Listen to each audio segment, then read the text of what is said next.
tutunga. Yung guys, tutunga, may dagat talaga oh. Diba? You know. Hi guys, welcome to my YouTube channel, Junity Vlog. Ito guys, sisilipin natin yung Mall of Asia Manila Bay Reclamation. Nakita kasi daw may dagat na doon sa gitna. So ngayon, sisilipin namin yung kung totoo o hindi. Kasi dati, natambakan talaga lahat ng yan, ng buhangin. So ngayon, titignan namin kung totoo ba talaga o hindi. So guys, tara.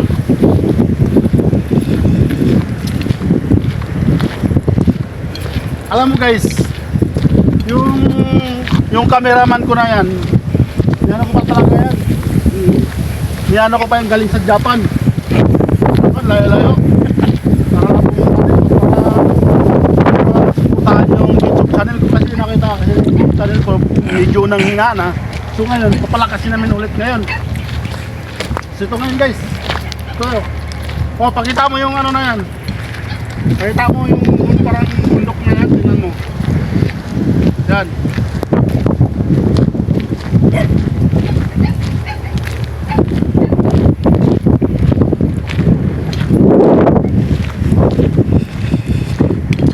Sana wag tamarin yung cameraman ko dahil Init. mainit. Pero wag ka muna mag-reklamo kasi ganun talaga mainit. Ayun. So ayun guys. Ito nakita nyo naman talaga oh. So ayun, makita mo yung tutunga. Yung guys, tutunga, may dagat talaga oh. Diba?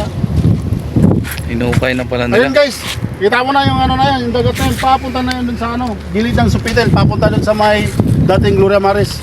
Mula dun sa may tulay, yun nandun no. Ayun, digit ng Mall of Asia. So ngayon guys, ito tayo. Wah, dito tayo. So ngayon, malapit kami ito sa may line. Tapos ito ngayon, dito kami sa harap tayo. Napakaganda talaga ito tignan. So guys, okay na guys. Nagreklamo na yung ko, mainit daw. So ayun guys, totoo nga na sabi nila na may espasyo na daw yung dagat. Ayun, totoo nga talaga oh, ito. Yun, 24 hours yan, 24/7 nang gumagawa yung ano na yan. Di ko alam kung anong barko ba yan, ano yan, lansa.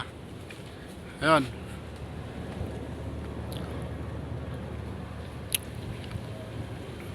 Diba, nakita nyo na guys.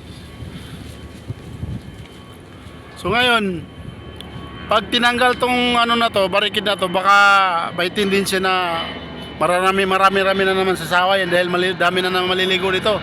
Dahil gawa ng yung puro buhangin na, wala nang bato.